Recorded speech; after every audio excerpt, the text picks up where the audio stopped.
అందరికీ నమస్తే అండి. Welcome to our channel. TTD వాళ్ళు ఒక నిర్ణయం తీసుకున్నారు. అదేంటంటే దళిత ప్రాంతాల్లో దేవస్థానాలు నిర్మిద్దాము. అలా అయితే దళిత దళిత ప్రజలకు ఎవరో కూడా ఇబ్బంది పడకుండా అక్కడ కొంతమంది ఏమవుతారంటే కొన్ని సామాజిక వర్గాలు గుళ్ళు ఉంటాయి కానీ అక్కడికి దళితులు వెళ్ళి దర్శించుకోలేరు. చాలా ఇబ్బంది పడుతూ ఉంటారు. అవన్నీ దృష్టిలో పెట్టుకుని 5,000 దేవాలయాలను నిర్మిద్దాము దళిత ప్రాంతాల్లో అని చెప్పేసి ఒక నిర్ణయం తీసుకుంటే దీనికి షర్మిల గారు వ్యతిరేకిస్తున్నారు. మరి ఈ విషయంపై మనతో పాటు చర్చించడానికి ఉన్నారు పొలిటికల్ అనలిస్ట్ దుర్గా శ్రీరామ్ గారు. సార్ నమస్తే సార్. నమస్తే అండి. సార్ మీరు చూసే ఉంటారు, షర్మిల గారు టీటీడీ తీసుకున్న నిర్ణయాన్ని వ్యతిరేకిస్తున్నారు. అవసరమా అన్ని గుళ్ళు అని చెప్పేసి అంటున్నారు కదా. సో దానికి ఏ విధంగా చెప్తారు సార్? అంటే ఆవిడకి రాజకీయాలు తెలియవండి. అసలు రాజకీయాల్లో ఉండదగ్గ వ్యక్తి కాదు ఆవిడ. ఏమాత్రం రాజకీయాలు తెలియదు. ఏదో నోటికొచ్చింది ఏదో మాట్లాడటమే తప్ప ఆవిడకి ఏమాత్రం అసలు హిందూ దేవాలయాలు ఏంటి, వాటి పరిస్థితి ఏంటి, ప్రభుత్వాలు ఏంటి, ప్రభుత్వాలు చేయాల్సిన పనులు ఏంటి, అసలు ఏది తెలియదు.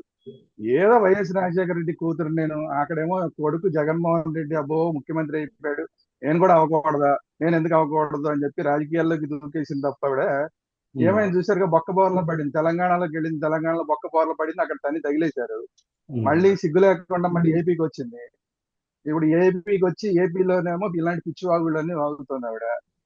ఆవిడకి మినిమం నాలెడ్జ్ లేకపోవడం ఏంటంటే, అసలు హిందూ దేవాలయాలు ప్రభుత్వం చేతుల్లో ఉంటాయి, చర్చిలు ప్రభుత్వాల చేతుల్లో ఉండవు, ప్రభుత్వాల ఆధ్వర్యంలో చర్చిలు నడవవు, అలాగే మసీదులు కూడా ప్రభుత్వాల ఆధ్వర్యంలో నడవవు.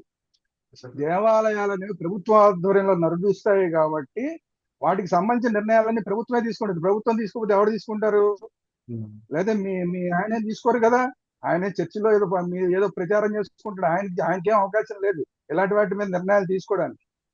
కాబట్టి మాట్లాడేటప్పుడు నోరు అదుపులో పెట్టుకుని మాట్లాడాలి ఇలాంటి వాళ్ళు. లేకపోతే ఏంటంటే తెలంగాణలో ఏ విధంగా తన్ని తగిలేశారో ఏపీ నుంచి కూడా అలాగే తన్ని తగిలేసే పరిస్థితులు చాలా దగ్గరలో ఉన్నాయి. ఈవిడికి రాజకీయంగా ఖచ్చితంగా ఈవిడ తన్ని తగిలేస్తారు. ఎందుకంటే అసలు టీటీడీ చేయవలసిన పనే అది. ఇప్పుడు కనీసం నాలెడ్జ్ లేదు, టీటీడీ అంటే ఏంటో నాలెడ్జ్ లేదు. టీటీడీ చేయవలసిన పనే అక్కడ ఉన్న డబ్బుల్ని హిందూ దేవాలయాల కోసం, హిందూ ధర్మం కోసం ఖర్చు పెట్టడమే అక్కడ ఉన్న పని. ఈవిడేదో చెప్తుంది అక్కడ డెవలప్మెంట్ కి బళ్ళకి ఖర్చు పెట్టచ్చు కదా, అది కాదు. దేవాలయం చేయవలసిన పని అది కాదు, అది ప్రభుత్వాలు చేయవలసిన పని. దేవాలయానికి చేయమని చెప్తుంది ఈవిడ. కనీసం కామన్ సెన్స్ లేదు ఈవిడికి. కామన్ సెన్స్ నేర్చుకోమని, రాజకీయాల తర్వాత నేర్చుకోవచ్చు, ముందు కామన్ సెన్స్ నేర్చుకోమనండి ఆవిడని. కామన్ సెన్స్ లేకుండా మాట్లాడుతుంది. దేవాలయం టీటీడీ చేయవలసిన పనే, దేవాదాయ శాఖ చేయవలసిన పనే దేవాలయాలు, కొత్త దేవాలయాలు నిర్మించడం, పాత దేవాలయాలు ఏమన్నా ఉంటే జీర్ణోద్ధరణకు వెళ్ళిపోయిన దేవాలయాలు ఉంటే వాటిని జీర్ణోద్ధరణ చేయడం, అలాగే ఎక్కడైతే అర్చకులు సరిగా లేరో, అలాంటి పూజకి కూడా కనీసం వసతులు లేవో అలాంటి చోట్ల వాటి కోసం ఖర్చు పెట్టడం. అదే అసలు చేయవలసిన పని. దేవాదాయ శాఖ చేసినా టీటీడీ చేసినా అదే చెయ్యాలి. వాళ్ళు చేయవలసిన పని వాళ్ళు చేస్తుంటే చేయొద్దని చెప్తుంది. అసలు ఈవిడ రాజకీయాల్లో ఒక పనికి మాలిన వ్యక్తి ఈ షర్మిల అనే ఆవిడ. కాబట్టి తొందరలోనే ఏపీ నుంచి కూడా ఈవిని తన్ని తగిలేయడం అనేది ఖాయం.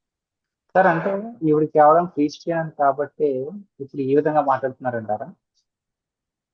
100% అదేనండి. అది కాకుండా ఇంకొక బాధ ఏంటంటే, మామూలుగానే క్రిస్టియన్ అంటే ఈ బాధ ఉంటుంది, ఎలాగ దేవాలయాల మీద పడేడవాలా అన్న బాధ ఉంటుంది. రెండోది ఈవిడికి ఐడెంటిటీ క్రైసిస్.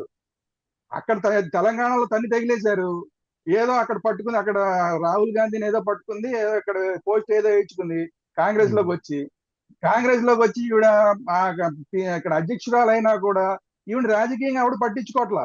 ఈవిడ వల్ల గెలిచింది లేదు, ఒక్క దగ్గర గెలిచింది లేదు, ఈవిడే ఓడిపోయింది, ఈవిడ వల్ల గెలిచింది లేదు. సో ఈవిడికి అసలు ఈవిడిని గుర్తించట్లా, ఒక పార్టీకి నాయకురాలిగా ఈవిడ ఎవరు గుర్తించట్లా ఆంధ్రప్రదేశ్ లో. అందువల్ల ఏంటి, ఐడెంటిటీ క్రైసిస్ వల్ల ఈవిడ ఏం చేస్తోంది, ఇప్పుడు ఏదో రకంగా గుర్తింపు తెచ్చుకోవాలి, ఏదో రకంగా నేను వార్తల్లోకి రావాలి, దానికోసం ఈ తాపత్రయం, చీప్ పాలిటిక్స్ అంటారు దీన్ని. ఇలాంటి చీప్ పాలిటిక్స్ అంటే మతాల మధ్య విద్వేషాలు రగిలించి అలాగైనా సరే మనం న్యూస్ లోకి వద్దాము. ఇవాళ చూసారా, ఇప్పుడు ఆవిడ నిన్నటిదాకా ఆవిడ ఎవ్వడు పట్టించుకోవాలా. ఈ రోజు మనం మాట్లాడుతున్నాం కదా ఆవిడ గురించి, మీడియాలో చర్చ పెడుతున్నారు కదా, ఆవిడ ఏంటి ఇలాగందని చర్చ పెడుతున్నారు కదా. ఏదో రకంగా చర్చల్లో ఉండాలి, ఏదో రకంగా మీడియాలో కనపడాలి. అంత దౌర్భాగ్యమైన స్థితికి వెళ్ళిపోయింది వైఎస్ రాజశేఖర రెడ్డి గారి కూతురు. ఎంత దౌర్భాగ్యమైన రాజకీయాలు. ఆవిడ ఏదో మతాల మధ్య విద్వేషం సృష్టిస్తే తప్ప ఆవిడ మొహం టీవీలో కనపడిన పరిస్థితి. దానికోసం ఇంత తిప్పలు పడుతోంది. సరిగా ఎలాగో ఆవిడ క్రిస్టియన్, ఆవిడే చెప్పుకుంది, వాళ్ళ ఆయన్ని బలవంతాన్ని క్రిస్టియన్ గా మార్చారు అనేది చాలా మంది చెప్పుకుంటారు. చక్కగా బ్రాహ్మడిగా పుట్టాడు ఆయన తీసుకెళ్లి ఈవిడ పెళ్లి చేసుకోక ముందు పెళ్లి చేసుకున్న తర్వాత ఏదో ఈ లింక్ వచ్చిన తర్వాతనే ఆయన క్రిస్టియన్ గా మారాడు. అంతకుముందు శుభ్రంగా ఆయన శర్మ గారు, ఆ శర్మ గారు కాస్త ఈవిడ పెళ్లి చేసుకునేసరికి వచ్చేసరికి పాస్టర్ అయిపోయాడు. అయిపోయాడు ఈయన. అది పాస్టర్ అనిల్ అయిపోయాడు ఈయన. సో అంటే చూడండి, వాళ్ళు మనుషుల్ని మత మార్పిడి చేయడం అనేది ఎలా చేస్తారు అనడానికి అసలు ఈవిడే పెద్ద ఉదాహరణ. మనం మామూలుగా ముస్లింలు లవ్ జిహాద్ గురించి మాట్లాడుకుంటాం. మా ముస్లింలు హిందూ అమ్మాయిల్ని పెళ్లి చేసుకుని వాళ్ళని మతం మారుస్తున్నారంటాం. ఈవిడ క్రిస్టియన్ అయ్యుండి, క్రిస్టియన్ మహిళ ఒక హిందూ వ్యక్తిని పెళ్లి చేసుకుని అతని క్రిస్టియన్ గా మార్చేసింది పరిస్థితి.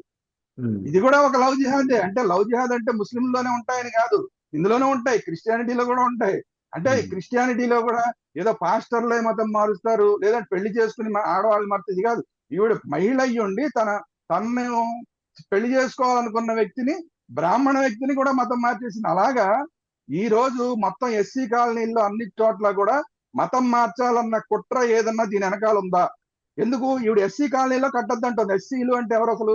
ఎస్సీలు అంటే హిందువులు. క్రిస్టియన్స్ లో క్యాస్ట్లు ఉండవు కదా, ముస్లింలో క్యాస్ట్లు ఉండవు కదా. సో ఎస్సీ కాలనీ అంటే హిందువుల కాలనీ. హిందువుల కాలనీలో హిందూ దేవాలయాన్ని కడితే ఈవిడికేం నొప్పి? అంటే అక్కడ దేవాలయం లేకుండా ఉంటే, దేవుడు వాళ్ళకి అందుబాటులో లేకుండా ఉంటే వాళ్ళందరినీ కూడా ఈజీగా క్రిస్టియానిటీలోకి మార్చేయచ్చు అన్న ఒక కుట్ర ఈవిడ వెనకాల ఉంది. ఇప్పుడు గతంలో ఎప్పుడో చెప్పుకునే వాళ్ళు అందరూ ఎస్సీలను దూరం పెడుతున్నారు, గుళ్ళోకి రానివ్వట్లేదు. ఇప్పుడు ఈవిడ చేస్తున్న పని ఏంటి? అసలు ఎస్సీలకి గుడి అనేది దూరం చేసే ప్రయత్నం కదా ఇది. ఎస్సీలకి గుళ్ళోకి రాకపోవడం, అసలు గుడే లేకుండా, వాళ్ళకి అందుబాటులో గుడే లేకుండా చేసే ప్రయత్నం కదా ఇది. ఎంత ద్రోహం అండి ఎస్సీలకి, ఇది ఎంత ద్రోహం అండి. ఇలాంటి ద్రోహానికి పాల్పడిన వ్యక్తిని ఎట్టి పరిస్థితుల్లో రాజకీయాల్లో ఉంచడానికి వీల్లేదు. షర్మిల గారు, నా పేరు గుర్తుపెట్టుకోండి. మీరు రాజకీయాల్లో లేకుండా చూసుకునే బాధ్యత నేను తీసుకుంటాం, మా హిందువులందరం ఖచ్చితంగా తీసుకుంటాం. మీరేం వరి అవుతారు? రాబోయే రోజుల్లో తెలంగాణలో ఎలాగైతే మీ కాలు మోపడానికి కూడా సందు లేకుండా చేశారో, ఏపీ రాజకీయాల్లో కూడా మీరు కాలు మోపడానికి సందు లేకుండా ఖచ్చితంగా చేస్తాం. ఖచ్చితంగా మీరు వెళ్ళి వేరే రాష్ట్రం నుంచి ఎక్కడికన్నా ఎంపీలు అలాంటివి మీరు చేసుకోవాలి తప్ప ఆంధ్రప్రదేశ్ లో మీరు గెలవడానికి అవకాశం లేకుండా చూసే బాధ్యత మేమందరం తీసుకుంటాం. హిందువులుగా, రాజకీయంలో ఉన్నవాళ్ళుగా కూడా మేము ఈ నిర్ణయం తీసుకుంటాం. ఎందుకంటే మీరు రాజ్యాంగం గురించి మాట్లాడుతున్నారు. రాజ్యాంగం చెప్పిందే ఇది, ఇలాంటి చేయమని చెప్పింది. ఈ దేవాలయాల్ని తీసుకున్న గవర్నమెంట్లు వాటి పునరుద్ధరణ కానీ, వాటి అభివృద్ధి కానీ, వాటి డెవలప్మెంట్ కానీ చేయమని చెప్పింది. అది కూడా మీకు తెలియకుండా రాజకీయంగా జీరో నాలెడ్జ్ తో ఉన్నారు కాబట్టి, మీరు రాజకీయాల్లో ఉండడానికి అనర్హురాలు కాబట్టి మీరు రాజకీయాల్లో ఉండకుండా చేస్తాం. అది కూడా ఏపీలో అసలే లేకుండా చేస్తాం. మీరేనా మళ్ళీ ఇంకొక రాష్ట్రాన్ని వెతుక్కోవడం మీ ఆరోగ్యానికి, రాజకీయ ఆరోగ్యానికి చాలా మంచిది. చూస్తారు కదండి, కేవలం షర్మిల గారు రాజకీయాల్లో జస్ట్ ఐడెంటిటీ కోసం మాత్రం ఎలాంటి చీఫ్ టిక్స్ యూజ్ చేసి మతాల మధ్య చిచ్చు పెట్టి ఒక ఐడెంటిటీ క్రియేట్ చేసుకుందామని ట్రై చేస్తున్నారని చెప్పేసి త్వరగా శ్రీరామ్ గారు అయితే చెప్తున్నారు. మరి దీనిపైన మీ విలువైన అభిప్రాయం కామెంట్ చేయండి సార్. Thank you sir. నమస్కారం.